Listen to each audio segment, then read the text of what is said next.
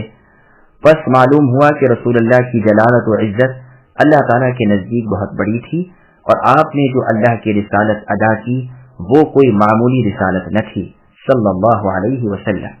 مسند احمد میں ہے کہ رسول اللہ صلی اللہ علیہ وسلم نے اپنے خطبے میں فرمایا، مجھے میرے رب کا حکم ہے کہ میں تمہیں وہ باتیں سکھاؤں جن سے تم ناواقف ہو اور اللہ تعالیٰ نے مجھے آج ہی بتائی ہیں۔ فرمایا ہے کہ میں نے اپنے بندوں کو جو کچھ عنایت فرمایا ہے وہ ان کے لیے حلال کیا ہے۔ میں نے اپنے سب بندوں کو موحد پیدا کیا ہے، لیکن پھر شیطان ان کے پاس آتا ہے اور انہیں بہکاتا ہے اور میری حلال کردہ چیزیں ان پر حرام کرتا ہے، اور ان سے کہتا ہے کہ وہ میرے ساتھ باوجود دلیل نہ ہونے کے شرک کریں۔ سنو، اللہ تعالیٰ نے زمین والوں کو دیکھا اور تمام عرب و عجم کو ناپسند فرمایا بجز ان چند بقایا بنی اسرائیل کے جو توحید پر قائم ہیں۔ پھر مجھ سے فرمایا، میں نے اے نبی آپ کو اسی لیے اپنا نبی بنا کر بھیجا ہے کہ میں آپ کی آزمائش کروں اور آپ کی وجہ سے اوروں کی بھی آزمائش کر لوں۔ میں نے آپ پر وہ کتاب نازل فرمائی ہے جسے پانی دھو نہیں سکتا اور جسے آپ سوتے جاگتے پڑھتے ہیں۔ پھر مجھے میرے رب نے حکم دیا ہے کہ میں قریشیوں میں پیغام رب تعالیٰ پہنچاؤں۔ میں نے کہا، اے اللہ، یہ تو میرا سر کچل کر روٹی جیسا بنا دیں گے۔ پروردگار نے فرمایا، آپ انہیں نکالیے جیسے انہوں نے آپ کو نکالا۔ آپ ان سے جہاد کریں، آپ کی امداد کی جائے گی۔ آپ ان پر خرچ کیجیے، آپ پر خرچ کیا جائے گا۔ آپ ان کے مقابلے پر لشکر بھیجیے، ہم اس کے 5 گنا لشکر اور بھیجیں گے۔ اپنے فرما برداروں کو لے کر اپنے نافرمانوں سے جنگ کیجیے۔ جنتی لوگ 3 قسم کے ہیں: انصاف پرور بادشاہ، توفیق خیر والا اور صدقہ خیرات کرنے والا، اور رحم کرنے والا، قرابت دار مسلمانوں کے ساتھ اور نرم دلی کرنے والا، اور باوجود مفلس ہونے کے حرام سے بچنے والا، حالانکہ صاحب عیال بھی ہے۔ اور جہنمی لوگ 5 قسم کے ہیں: وہ سفلے لوگ جو بے دین، خوشامد خورے اور ماتحت ہیں، جن کے آل اولاد اور دھن دولت نہیں، اور وہ خائن لوگ جن کے دانت چھوٹی سے چھوٹی چیز پر بھی تیز ہوتے ہیں اور حقیر چیزوں میں بھی خیانت سے نہیں چوکتے، اور وہ لوگ جو صبح شام لوگوں کو ان کے اہل و مال میں دھوکہ دیتے پھرتے ہیں، اور بخیل یا فرمایا کذاب اور شنویر یعنی بدگو۔ یہ حدیث مسلم اور نسائی میں بھی ہے۔ مقصود یہ ہے کہ رسول اللہ صلی اللہ علیہ وسلم کی بعثت کے وقت اچھا دین دنیا میں نہ تھا۔ اللہ تعالیٰ نے آپ کی وجہ سے لوگوں کو اندھیروں سے اور گمراہیوں سے نکال کر اجالے میں اور راہ راست پر لا کھڑا کیا اور انہیں روشن و ظاہر شریعت عطا فرمائی، اس لیے کہ لوگوں کا عذر کٹ جائے، انہیں یہ کہنے کی گنجائش نہ رہے کہ ہمارے پاس کوئی نبی نہیں آیا، ہمیں نہ تو کسی نے کوئی خوشخبری سنائی، نہ دھمکایا، نہ ڈرایا۔ بس کامل قدرتوں والے اللہ تعالیٰ نے اپنے برگزیدہ پیغمبر محمد مصطفیٰ صلی اللہ علیہ وسلم کو ساری دنیا کی ہدایت کے لیے بھیج دیا۔ بے شک اللہ تعالیٰ اپنے فرما برداروں کو ثواب دینے پر اور نافرمانوں کو عذاب دینے پر قادر ہیں۔ وَإِذْ قَالَ مُوسَى لِقَوْمِهِ يَا قَوْمِ اذْكُرُوا نِعْمَةَ اللَّهِ عَلَيْكُمْ إِذْ جَعَلَ فِيكُمْ أَنْبِيَاءَ وَجَعَلَكُمْ مُلُوكًا وَآتَاكُمْ مَا لَمْ يُؤْتِ أَحَدًا مِنَ الْعَالَمِينَ يَا قَوْمِ ادْخُلُوا الْأَرْضَ الْمُقَدَّسَةَ الَّتِي كَتَبَ اللَّهُ لَكُمْ وَلَا تَرْتَدُّوا عَلَى أَدْبَارِكُمْ فَتَنقَلِبُوا خَاسِرِينَ قالوا يا موسى إن فيها قوما جبارين وإنا لن ندخلها حتى يخرجوا منها فإن يخرجوا منها فإنا داخلون قال رجلان من الذين يخافون أنعم الله عليهم ادخلوا عليهم الباب فإذا دخلتموه فإنكم غالبون وعلى الله فتوكلوا إن كنتم مؤمنين قالوا يا موسى إنا لن ندخلها أبدا ما داموا فيها فاذهب أنت وربك فقاتلا إنا هاهنا قاعدون قال رب إني لا أملك إلا نفسي وأخي فافرق بيننا وبين القوم الفاسقين قال فإنها محرمة عليهم 40 سنة يتيهون في الأرض فلا تأس على القوم الفاسقين۔ یاد کرو جب موسیٰ علیہ السلام نے اپنی قوم سے کہا اے میری قوم کے لوگوں، اللہ تعالیٰ کے اس احسان کا ذکر کرو کہ اللہ نے تم میں سے پیغمبر بنائے اور تمہیں بادشاہ بنا دیا اور تمہیں وہ دیا جو تمام عالم میں کسی کو نہ دیا۔ اے میری قوم والو، اس مقدس زمین میں جاؤ جو اللہ تعالیٰ نے تمہارے نام لکھ دی ہے، اور اپنی پشت کے بل روگردانی نہ کرو کہ پھر نقصان میں جا پڑو۔ انہوں نے جواب دیا کہ موسیٰ وہاں تو زور آور سرکش لوگ ہیں، اور جب تک وہ وہاں سے نکل نہ جائیں ہم تو ہرگز وہاں نہ جائیں گے۔ ہاں اگر وہ وہاں سے نکل جائیں پھر تو ہم بخوشی چلے جائیں گے۔ دو شخصوں نے جو اللہ ترس لوگوں میں سے تھے، جن پر اللہ تعالیٰ کا فضل تھا، کہا کہ تم ان کے پاس دروازے میں سے تو پہنچ جاؤ، دروازے میں قدم رکھتے ہی یقیناً تم غالب آ جاؤ گے۔ تم اگر مؤمن ہو تو تمہیں اللہ تعالیٰ ہی پر بھروسہ رکھنا چاہیے۔ قوم نے جواب دیا کہ اے موسیٰ، جب تک وہ وہاں ہے تب تک تو ہم ہرگز وہاں جائیں گے ہی نہیں، تو آپ اور آپ کے پروردگار جا کر دونوں ہی لڑیں بھیڑیں، ہم یہیں بیٹھے ہوئے ہیں۔ موسیٰ علیہ السلام کہنے لگے اے اللہ، مجھے تو بجوز اپنے اور میرے بھائی کے کسی اور پر کوئی اختیار نہیں، بس آپ ہم نے اور ان نافرمانوں میں فیصلہ اور فرق کر دیجئے۔ ارشاد ہوا کہ اب زمین ان پر 40 سال تک حرام کر دی گئی ہے، یہ خانہ بدوش ادھر ادھر سرگرداں پھرتے رہیں گے، سو آپ ان فاسقوں کے بارے میں اے موسیٰ غمگین نہ ہونا۔ سامعین، اب ان آیتوں کی تفصیل سماعت کیجیے۔ ایک کے بعد دیگر انبیاء علیہ السلام کی بعثت اللہ تعالیٰ کی رحمت ہے۔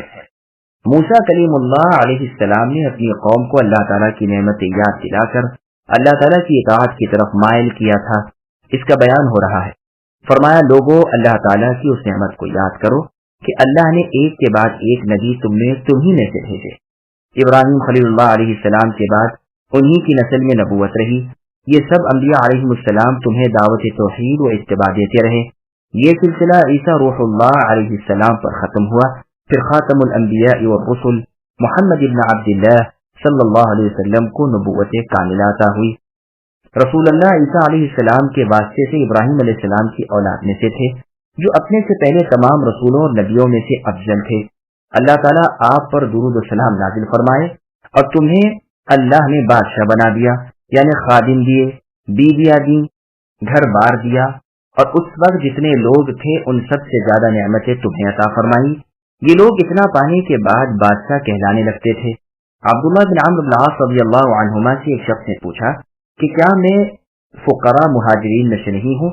آپ نے فرمایا تمہاری بیوی ہے؟ اس نے کہا ہاں۔ کہا گھر بھی؟ کہا ہاں۔ کہا پھر تو تم بے نیاز شخص ہو۔ اس نے کہا یوں تو میرا خادم بھی ہے۔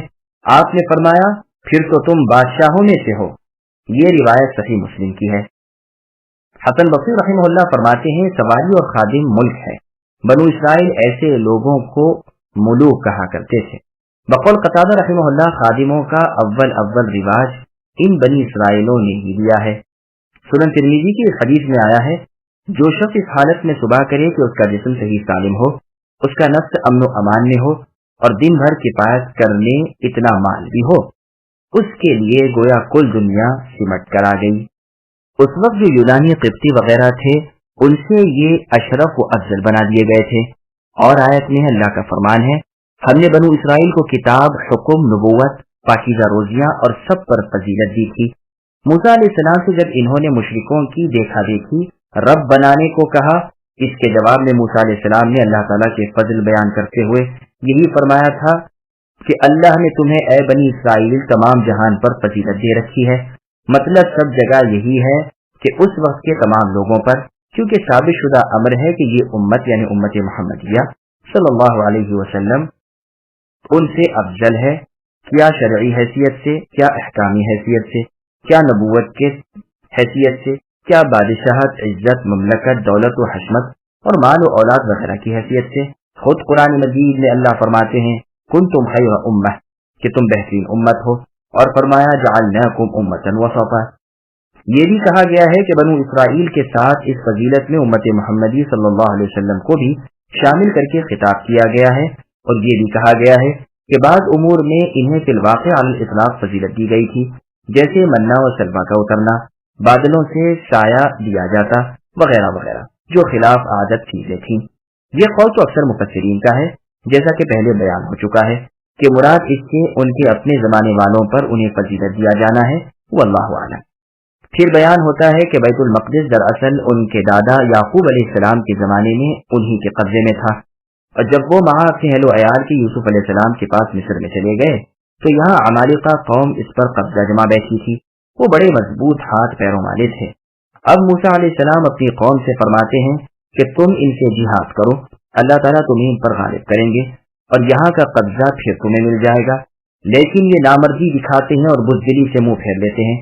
اس کی سزا میں انہیں 40 سال تک وادی طی میں حیران و سرگرداں خانہ بدوشی میں رہنا پڑتا ہے۔ مقدسہ سے مراد پاک ہے۔ ابن عباس رضی اللہ عنہ فرماتے ہیں کہ یہ طور اور اس کے پاس کی زمین کا ذکر ہے۔ ایک اور روایت میں اریحہ کا ذکر ہے، لیکن یہ درست نہیں، اس لیے کہ نہ تو اریحہ کا فتح کرنا مقصود تھا، نہ وہ ان کے راستے میں تھا، کیونکہ وہ فرعون کی ہلاکت کے بعد مصر کے شہروں سے آ رہے تھے اور بیت المقدس جا رہے تھے۔ یہ ہو سکتا ہے کہ وہ مشہور شہر ہو جو طور کی طرف بیت المقدس کے مشرقی رخ تھا۔ اللہ تعالیٰ نے اسے تمہارے لیے اے بنی اسرائیل لکھ دیا ہے۔ مطلب یہ ہے کہ تمہارے باپ اسرائیل یعنی یعقوب علیہ السلام سے اللہ تعالیٰ نے وعدہ کیا ہے کہ وہ تمہاری اولاد کے با ایمان لوگوں کے ورثے میں آئے گی۔ تم اپنی پیٹھوں پر مرتد نہ ہو جاؤ، یعنی جہاد سے منہ پھیر کر تھک کر نہ بیٹھ جاؤ، ورنہ زبردست نقصان میں پڑ جاؤ گے۔ وہ یعنی بنی اسرائیل جواب دیتے ہیں کہ جس شہر میں جانے کو اور جن شہریوں سے جہاد کرنے کو آپ اے موسیٰ فرما رہے ہیں، ہمیں معلوم ہے کہ وہ بڑے قوی، طاقتور اور جنگجو ہیں، ہم ان سے مقابلہ نہیں کر سکتے، اور جب تک وہ وہاں موجود ہیں ہم اس شہر میں نہیں جا سکتے۔ ہاں اگر وہ لوگ وہاں سے از خود نکل جائیں تو ہم چلے جائیں گے، ورنہ آپ کی حکم برداری ہماری طاقت سے باہر ہے۔ ابن عباس رضی اللہ عنہما کا بیان ہے کہ موسیٰ علیہ السلام جب اریحہ کے قریب پہنچ گئے تو آپ نے 12 جاسوس مقرر کیے۔ بنو اسرائیل کے ہر قبیلے میں سے ایک جاسوس لیا اور انہیں اریحہ بھیجا کہ صحیح خبریں لے آئیں۔ یہ لوگ جب گئے تو ان کی جسامت اور قوت سے خوف زدہ ہو گئے۔ ایک باغ میں یہ سب کے سب تھے، اتفاقاً باغ والا پھل توڑنے کے لیے آ گیا۔ وہ پھل توڑتا ہوا ان کے نشان قدم ڈھونڈتا ہوا ان کے پاس پہنچ گیا اور انہیں بھی پھلوں کے ساتھ ہی اپنی گٹھری میں باندھ لیا اور جا کر بادشاہ کے سامنے باغ میں پھلوں کی گٹھری کھول کر ڈال دی جس میں یہ سب کے سب تھے۔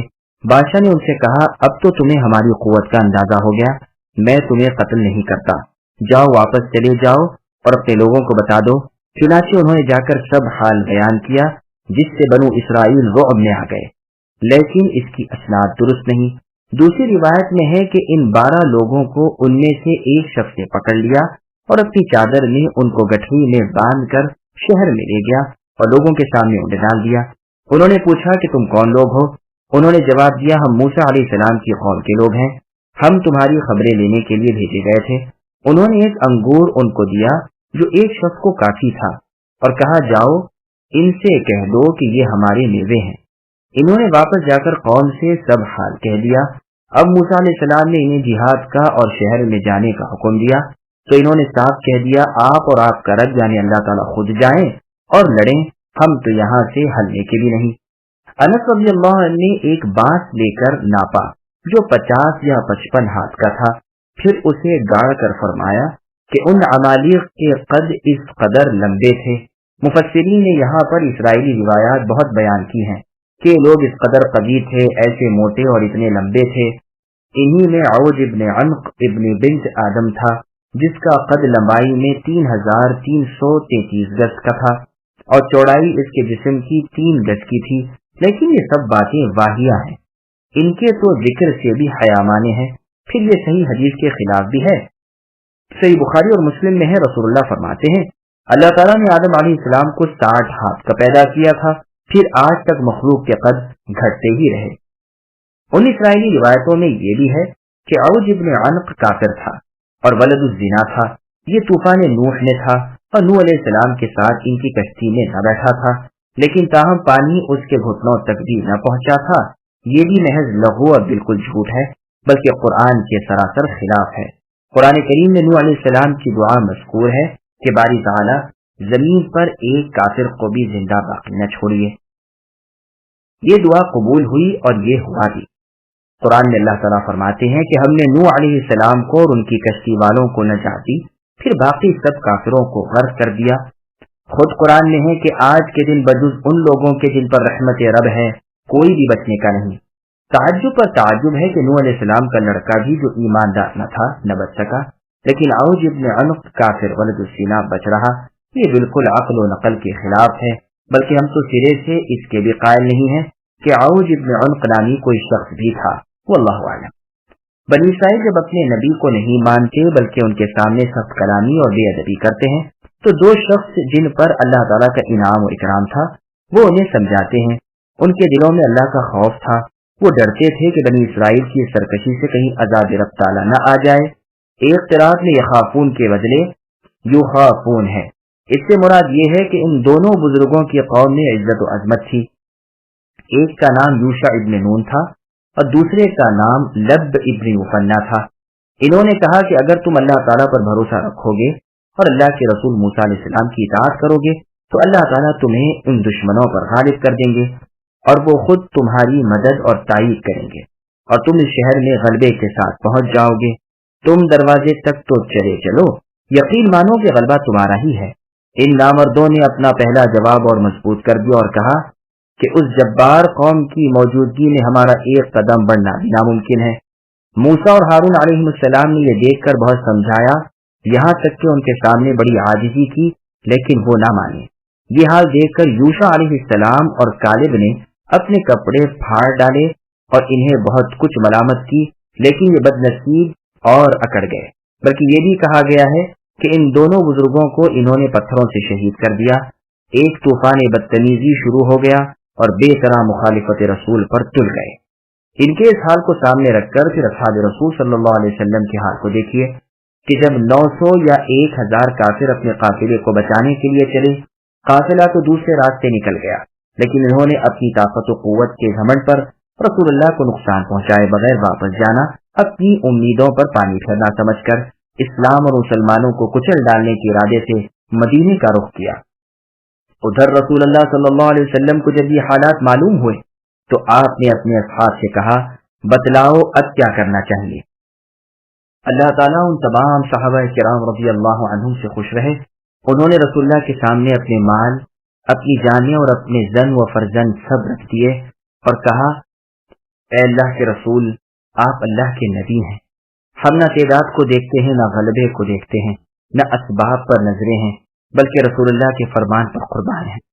سب سے پہلے صدیق اکبر رضی اللہ عنہ نے اس قسم کی گفتگو کی، پھر مہاجرین صحابہ رضی اللہ عنہم میں سے کئی ایک نے اس قسم کی تقریریں کی، لیکن پھر بھی رسول اللہ نے فرمایا، اور اصحاب اپنا ارادہ ظاہر کریں۔ آپ کا مقصد اس سے یہ تھا کہ انصار کا دلی ارادہ معلوم کریں، اس لیے کہ یہ جگہ انہی کی تھی اور تعداد میں بھی یہ مہاجرین سے زیادہ تھے۔ اس پر سعد بن معاذ انصاری رضی اللہ عنہ کھڑے ہو گئے اور عرض کرنے لگے کہ شاید آپ کا ارادہ ہمارا منشا معلوم کرنے کا ہے۔ سنیے اللہ کے رسول، قسم ہے اس اللہ تعالیٰ کی جس نے آپ کو حق کے ساتھ نبی بنا کر بھیجا ہے کہ اگر آپ ہمیں سمندر کے کنارے کھڑا کر کے فرمائیں کہ اس میں کود جاؤ تو ہم بے پس و بیش اس میں کود جائیں گے۔ آپ دیکھ لیں گے کہ ہم میں سے ایک بھی نہ ہوگا جو کنارے پر کھڑا رہ جائے۔ آپ اپنے دشمنوں کے مقابلے میں ہمیں شوق سے لے چلیے، آپ دیکھ لیں گے کہ ہم لڑائی میں صبر و ثابت قدمی دکھانے والے لوگ ہیں۔ آپ جان لیں گے کہ ہم اللہ تعالیٰ کی ملاقات کو سچ جاننے والے لوگ ہیں۔ آپ اللہ تعالیٰ کا نام لے کر اٹھ کھڑے ہوئیے، ہمیں دیکھ کر، ہماری بہادری اور استقلال کو دیکھ کر انشاءاللہ آپ کی آنکھیں ٹھنڈی ہوں گی۔ یہ سن کر اللہ تعالیٰ کے رسول صلی اللہ علیہ وسلم خوش ہو گئے اور آپ کو انصار کی باتیں بہت ہی بھلی معلوم ہوئی۔ بخاری اور مسلم کی ایک روایت میں ہے کہ بدر کی لڑائی کے موقع پر رسول اللہ نے مسلمانوں سے مشورہ لیا۔ عمر رضی اللہ عنہ نے کچھ کہا، پھر انصار رضی اللہ عنہم نے کہا کہ اگر آپ ہماری سننا چاہتے ہیں تو سنیے، ہم بنی اسرائیل کی طرح نہیں کہ کہہ دیں اے موسیٰ آپ اور آپ کے اللہ جا کر لڑیں، ہم یہاں بیٹھے ہیں، بلکہ ہمارا جواب یہ ہے کہ آپ اے اللہ کے نبی اللہ تعالیٰ کی مدد لے کر جہاد کے لیے چلیے، ہم جان و مال سے آپ کے ساتھ ہیں۔ مقداد انصاری رضی اللہ عنہ نے بھی کھڑے ہو کر یہ فرمایا تھا۔ ابن مسعود رضی اللہ عنہ فرماتے ہیں کہ مقداد رضی اللہ عنہ کے اس قول سے اللہ تعالیٰ کے رسول صلی اللہ علیہ وسلم خوش ہو گئے۔ انہوں نے کہا تھا کہ اللہ کے رسول لڑائی کے وقت دیکھ لیں گے کہ آپ کے پیچھے دائیں بائیں ہم ہی ہم ہوں گے، کاش کہ کوئی ایسا موقع مجھے میسر آتا کہ میں اللہ تعالیٰ کے رسول صلی اللہ علیہ وسلم کو اس قدر خوش کر سکتا۔ ایک اور روایت میں مقداد رضی اللہ عنہ کا یہ قول حدیبیہ کے دن مروی ہے، جبکہ مشرکین نے رسول اللہ کو عمرے کے لیے بیت اللہ شریف جاتے ہوئے راستے میں روکا اور قربانی کے جانور بھی ذبح کی جگہ نہ پہنچ سکے، تو رسول اللہ نے فرمایا میں تو اپنی قربانی کے جانور کو لے کر بیت اللہ پہنچ کر قربان کرنا چاہتا ہوں۔ تو مقداد ابن اسود رضی اللہ عنہ نے فرمایا کہ ہم اصحاب موسیٰ یعنی بنی اسرائیل کی طرح نہیں، یہ انہی سے ہو سکا کہ اپنے نبی موسیٰ علیہ السلام سے کہہ دیا کہ آپ اور آپ کے رب اللہ تعالیٰ جا کر اس جابر اس ظالم قوم سے لڑے، ہم تو یہاں بیٹھے ہیں۔ ہم کہتے ہیں کہ اے اللہ کے رسول صلی اللہ علیہ وسلم آپ چلیے، اللہ تعالیٰ کی مدد آپ کے ساتھ ہو اور ہم سب کے سب آپ کے ساتھی ہیں۔ یہ سن کر اور اصحاب رضی اللہ عنہم نے بھی اسی طرح جانثاریوں کے وعدے کرنے شروع کر دیے ہیں۔ بس اگر اس روایت میں حدیبیہ کا ذکر کرنا محفوظ ہو تو ہو سکتا ہے کہ بدر والے دن بھی آپ رضی اللہ عنہ نے یہ فرمایا ہو، واللہ اعلم۔ موسیٰ علیہ السلام کو یہ سن کر اپنی امت پر بہت غصہ آیا اور اللہ تعالیٰ کے سامنے ان سے بیزاری کا اظہار کیا کہ رب العالمین، مجھے تو اپنی جان پر اور اپنے بھائی ہارون علیہ السلام پر اختیار ہے، آپ اب میرے اور میری اس قوم بنی اسرائیل کے ان فاسقوں کے درمیان فیصلہ فرما دیجئے۔ باری تعالیٰ نے اس دعا کو قبول فرمایا اور فرمایا کہ اے موسیٰ، اب یہ 40 سال تک یہاں سے جا نہیں سکتے، وادی طی میں حیران و سرگردہ گھومتے پھرتے رہیں گے، کسی طرح اس کی حدود سے باہر نہیں جا سکتے۔ یہاں انہوں نے عجیب و غریب خلاف عادت امور دیکھے، مثلا ابر کا سایہ ان پر ہونا، منا و سلوا کا اترنا، ایک ٹھوس پتھر سے جو ان کے ساتھ تھا پانی کا نکلنا۔ موسیٰ علیہ السلام نے اس پتھر پر ایک لکڑی ماری تو فوراً ہی اس سے 12 چشمے پانی کے جاری ہو گئے اور ہر قبیلے کی طرف ایک چشمہ بہ نکلا۔ اس کے سوا اور بھی بہت سے معجزے بنو اسرائیل نے وہاں پر دیکھے، یہی تورات اتری، یہی احکام اللہ نازل ہوئے وغیرہ وغیرہ۔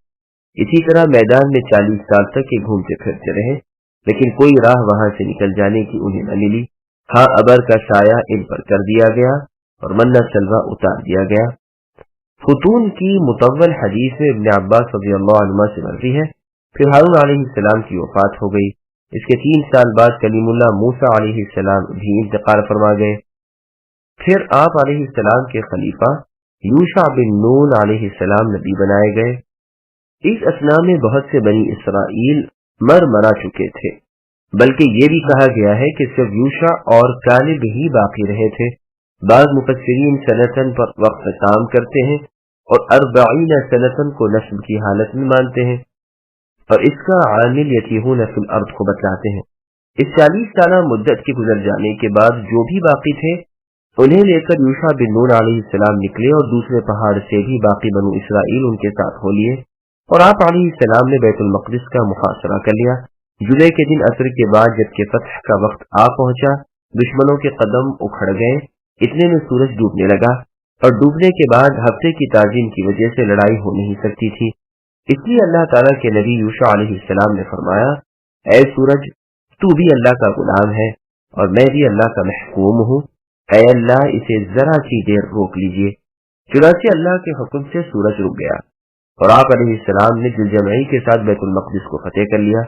رب تعالیٰ کا حکم ہوا کہ بنی اسرائیل سے کہہ دو اس شہر کے دروازے میں سجدہ کرتے ہوئے جائیں اور کہیں حطۃ، یعنی اے اللہ ہمارے گناہ معاف فرمائیے، لیکن انہوں نے رب کے حکم کو بدل دیا اور رانوں پر گھسیٹتے ہوئے اور زبان سے حبت ان کی شعیرت کہتے ہوئے شہر میں گئے۔